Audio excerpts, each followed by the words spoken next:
The story so far. You will be haunted by 3 spirits. Are you the second spirit whose coming was foretold? Yup. Are you going to show me more visions? Yup. When do we start? Touch my robe! Look! Look how Christmas everything is! Ho ho ho ho! Yay!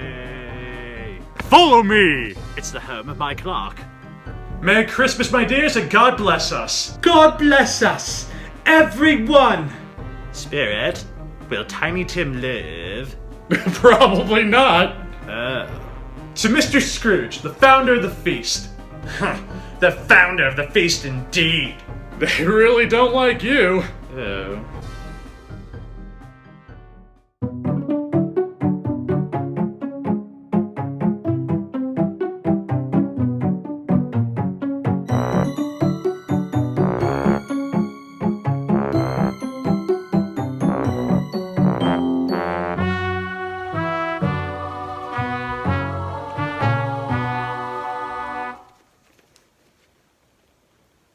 By the time it was getting dark and snowing pretty heavily, and as Scrooge and the spirit went along the streets, the brightness of the roaring fires in kitchens, parlors, and all sorts of rooms was wonderful.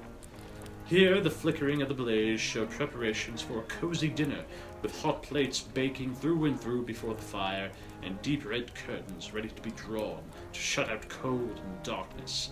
There, all the children of the house were running out into the snow to meet their married sisters, brothers, cousins, uncles, aunts, and to be the first to greet them. Here, again, were shadows on the window blind of guests assembling, and there a group of handsome girls, all hooded and fur-booted, and all chattering at once, tripped lightly off to some near neighbor's house, where, woe upon the single man who saw them enter, artful witches, well they knew it, in a glow. But if you had judged from the numbers of people on their way to friendly gatherings, you might have thought that no one was at home to give them welcome when they got there.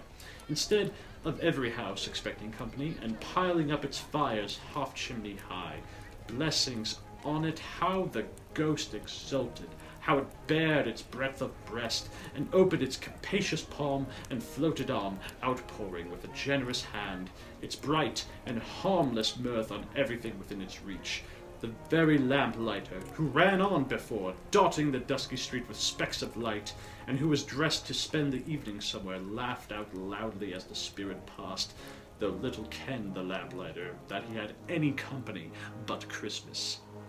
And now, without a word of warning from the ghost, they stood upon a bleak and desert moor, where monstrous masses of rude stone were cast about as though it were the burial place of giants, and water spread itself wheresoever it listed, or would have done so but for the frost that held it prisoner, and nothing grew but moss and furze and coarse rank grass. Down in the west, the setting sun had left a streak of fiery red, which glared upon the desolation for an instant like a sullen eye, and frowning lower, lower, lower yet, was lost in the thick gloom of darkest night. What place is this? Asked Scrooge. A place where miners live, who labour in the bowels of the earth, returned the spirit. But they know me. See? A light shone from the window of a hut, and swiftly they advanced towards it. Passing through the wall of mud and stone, they found a cheerful company assembled round a glowing fire, an old man and woman, with their children, and their children's children, and another generation beyond that, all decked out gaily in their holiday attire. The old man, in a voice that seldom rose above the howling of the wind upon the barren waste, was singing them a Christmas song. It had been a very old song when he was a boy, and from time to time they all joined in the chorus. So surely as they raised their voices, the old man got quite blithe and loud, and so surely as they stopped, his vigor sank again. The spirit did not tarry there, but bade Scrooge hold his robe, and passing on above the moor, sped whither? Not to see. To see. To Scrooge's horror, looking back, he saw the last of the land, a frightful range of rocks behind them, and his ears were deafened by the thundering of water, as it rolled and roared and raged among the dreadful caverns it had worn, and fiercely tried to undermine the earth. Built upon a dismal reef of sunken rocks, some league or so from shore, on which the waters chafed and dashed the wild year through, there stood a solitary lighthouse. Great heaps of seaweed clung to its base, and storm birds, born of the wind, one might suppose, as seaweed of the water, rose and fell about it like the waves they skimmed. But even here, two men who watched the light had made a fire that through the loophole in the thick stone wall shed out a ray of brightness on the awful sea. Joining their horny hands over the rough table at which they sat, they wished each other Merry Christmas in their can of grog. And one of them, the elder too, with his face all damaged and scarred with hard weather, as the figurehead of an old ship might be, struck up a sturdy song that was like a gale in itself. Again the ghost sped on, above the black and heaving sea, on, until being far away, as he told Scrooge, from any shore, they lighted on a ship. They stood beside the helmsman at the wheel, the lookout in the bow, the officers who had the watch, dark, ghostly figures in their several stations, but every man among them hummed a Christmas tune, or had a Christmas thought, or spoke below his breath to his companion of some bygone Christmas day, with homeward hopes belonging to it, and every man on board, waking or sleeping, good or bad, had had a kinder word for another on that day than on any day in the year, and had shared to some extent in its festivities, and had remembered those he cared for at a distance, and had known that they delighted to remember him. It was a great surprise to Scrooge, while listening to the moaning of the wind, and thinking what a solemn thing it was to move on through the lonely darkness over the unknown abyss, whose depths were secrets as profound as death. It was a great surprise to Scrooge, while thus engaged, to hear a hearty laugh. It was a much greater surprise to Scrooge to recognize it as his own nephew's, and to find himself in a bright, dry, gleaming room, with the spirit standing smiling by his side, and looking at that same nephew with approving affability. "Ha ha!" cried Scrooge's nephew. "Ha ha ha! If you should imagine, by any unlikely chance, to know a man more blessed in a laugh than Scrooge's nephew, all I can say is, I should like to know him too. Introduce him to me, and I'll cultivate his acquaintance." It is a fair, even-handed, noble adjustment of things, that while there is infection in disease and sorrow, there is nothing in the world so irresistibly contagious as laughter and good humour. When Scrooge's nephew laughed in this way, holding his sides, rolling his head, and twisting his face into the most extravagant contortions, Scrooge's niece, by marriage, laughed as heartily as he, and their assembled friends, being not a bit behindhand, roared out lustily. "Ha ha! Ha ha ha ha! He said that Christmas was a humbug, as I live," said Scrooge's nephew. "He believed it too." "More shame on him, Fred," said Scrooge's niece indignantly. "Bless those women, they never do anything by halves. They are always in earnest." She was pretty, exceedingly pretty, with a dimpled, surprised-looking, capital face, a ripe little mouth that seemed made to be kissed, as no doubt it was, all kinds of good little dots about her chin, that melted into one another when she laughed, and the sunniest pair of eyes you ever saw in any little creature's head. Altogether she was what you would have called provoking, you know, but satisfactory too. Oh, perfectly satisfactory.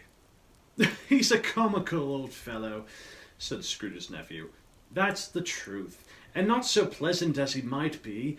However, his offences carry their own punishment, and I have nothing to say against him." "I'm sure he is very rich, Fred," hinted Scrooge's niece. "At least you always tell me so." "What of that, my dear?" said Scrooge's nephew. "His wealth is of no use to him. He don't do any good with it. He don't shake himself comfortable with it. He hasn't the satisfaction of thinking that he is ever going to benefit us with it." "I have no patience with him," observed Scrooge's niece. Scrooge's niece's sisters, and all the other ladies, expressed the same opinion.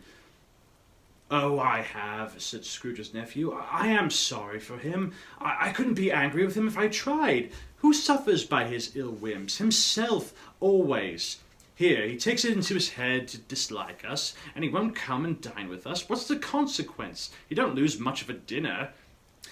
"Indeed, I think he loses a very good dinner," interrupted Scrooge's niece. Everybody else said the same, and they might be allowed to have been competent judges because they had just had dinner, and with the dessert upon the table were clustered round the fire by lamplight. "Well, I am very glad to hear it," said Scrooge's nephew, "because I haven't any great faith in these young housekeepers. What do you say, Topper?"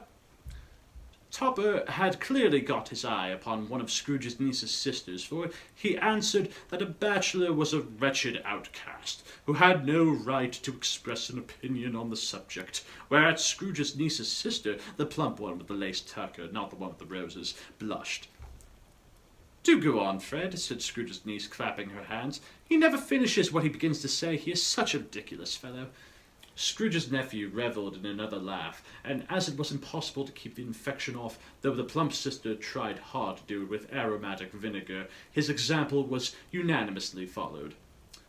"I was only going to say," said Scrooge's nephew, "that the consequence of his taking a dislike to us and not making merry with us is, as I think, that he loses some pleasant moments, which could do him no harm. I am sure he loses pleasanter companions than he can find in his own thoughts, either in his mouldy old office or his dusty chambers. I mean to give him the same chance every year, whether he likes it or not, for I pity him. He may rail at Christmas till he dies, but he can't help thinking better of it. I defy him if he finds me going there in good temper year after year and saying, 'Uncle Scrooge, how are you?' If it only puts him in a vein to leave his poor clerk £50, that's something, and I think I shook him yesterday." It was their turn to laugh now, at the notion of his shaking Scrooge, but being thoroughly good-natured, and not much caring what they laughed at, so that they laughed at any rate, he encouraged them in their merriment, and passed the bottle joyously. After tea they had some music, for they were a musical family, and knew what they were about when they sung a glee or catch, I can assure you, especially Topper, who could growl away in a bass like a good one, and never swell the large veins in his forehead, or get red in the face over it. Scrooge's niece played well upon the harp, and played among the tunes a simple air, a mere nothing, you might learn to whistle it in 2 minutes, which had been familiar to the child who fetched Scrooge from the boarding school, as he had been reminded by the ghost of Christmas past. When the strain of music sounded, all the things that ghost had shown him came upon his mind. He softened more and more, and thought that if he could have listened to it often, years ago, he might have cultivated the kindnesses of life for his own happiness with his own hands, without resorting to the sexton's blade that buried Jacob Marley. But they didn't devote the whole evening to music. After a while they played at forfeits, for it is good to be children sometimes, and never better than at Christmas, when its mighty founder was a child himself. Stop! There was first a game at Blind Man's Buff. Of course there was. And I no more believe that Topper was really blind than I believe he had eyes in his boots. My opinion is that it was the done thing between him and Scrooge's nephew, and that the ghost of Christmas present knew it. The way he went after the plump sister in the lace tucker was an outrage on the credulity of human nature. Knocking down the fire irons, tumbling over the chairs, bumping up against the piano, smothering himself among the curtains. Wherever she went, there went he.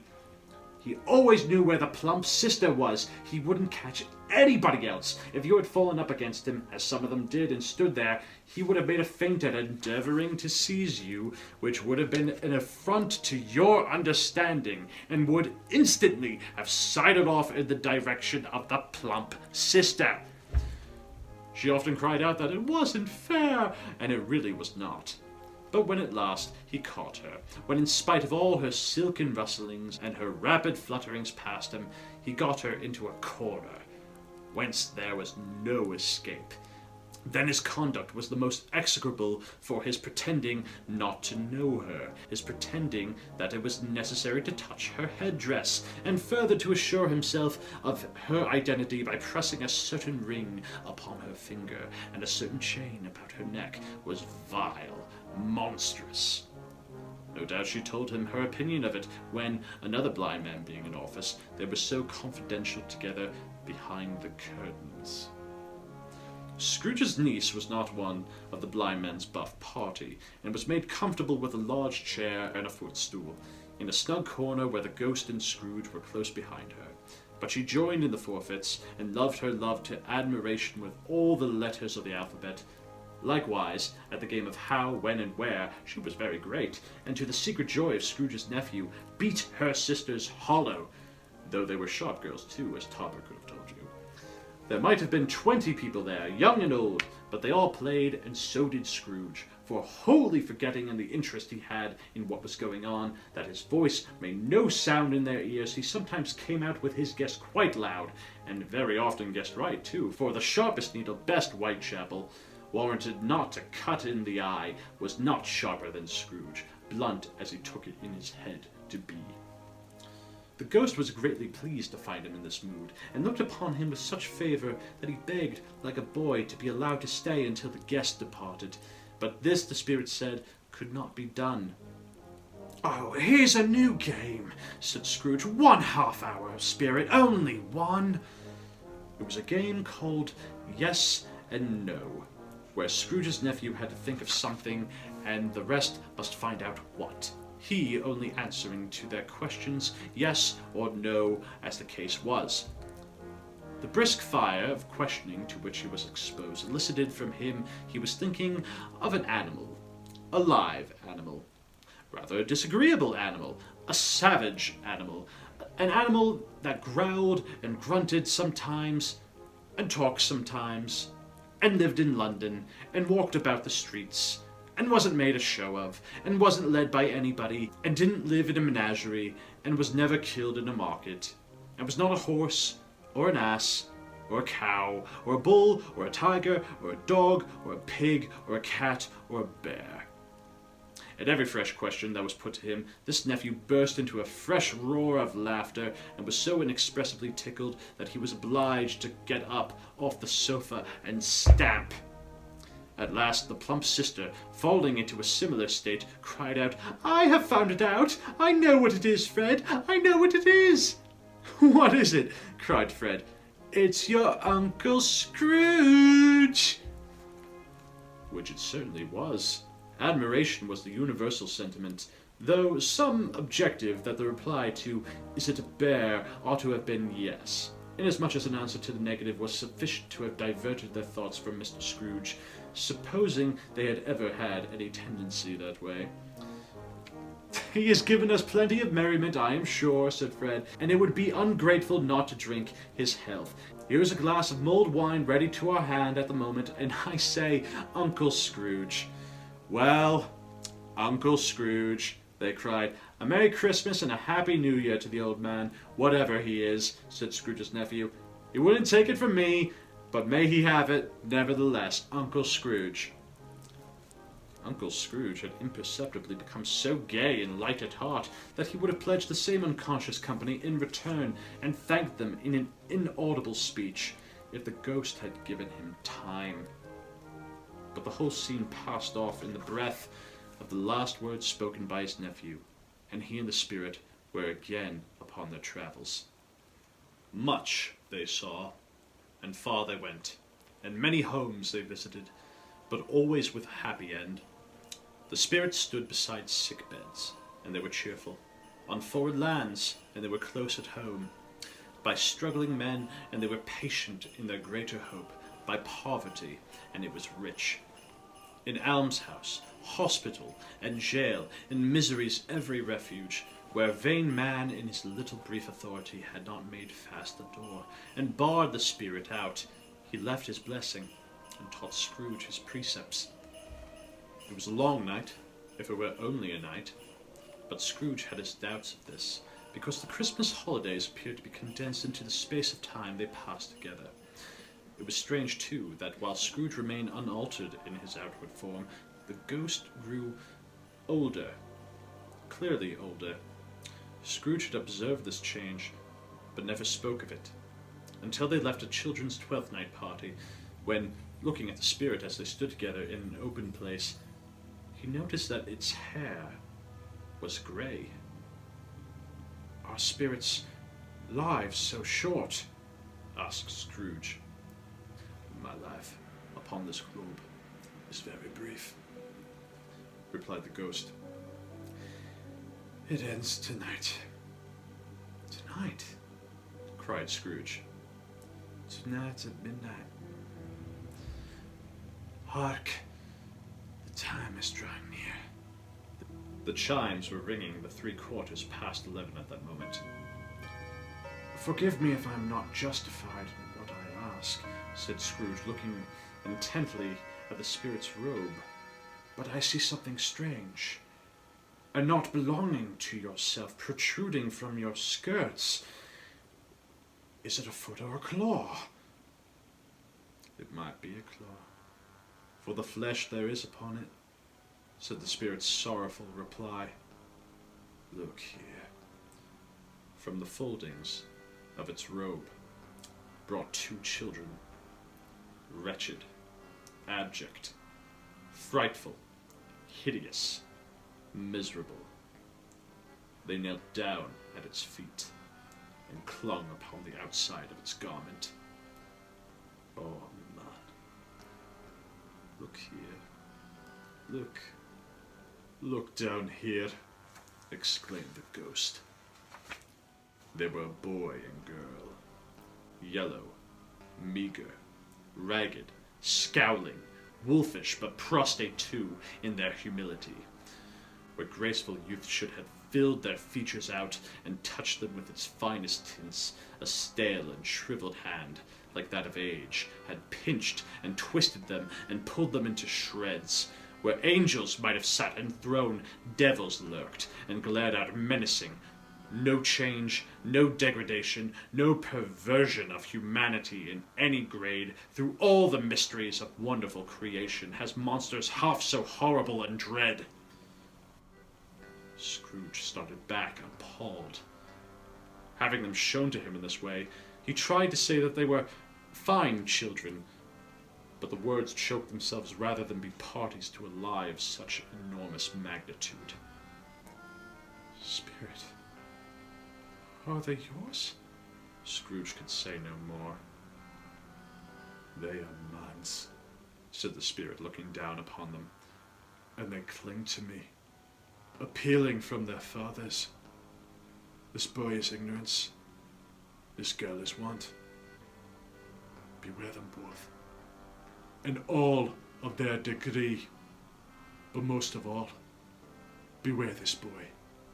For on his brow I see that written which is doom, unless the writing be erased." "Deny it," cried the spirit, stretching out its hands towards the city. "Slander those that tell it ye. Admit it for your factious purposes, and make it worse, and bide the end." "Have they no refuge or resource?" cried Scrooge. "Are there no prisons?" said the spirit, turning on him for the last time his own words. "Are there no workhouses?" The bell struck 12. Scrooge looked about him for the ghost, and saw it not. As the last stroke ceased to vibrate, he remembered the prediction of old Jacob Marley, and lifting up his eyes, beheld a solemn phantom, draped and hooded, coming like a mist along the ground towards him. To be continued.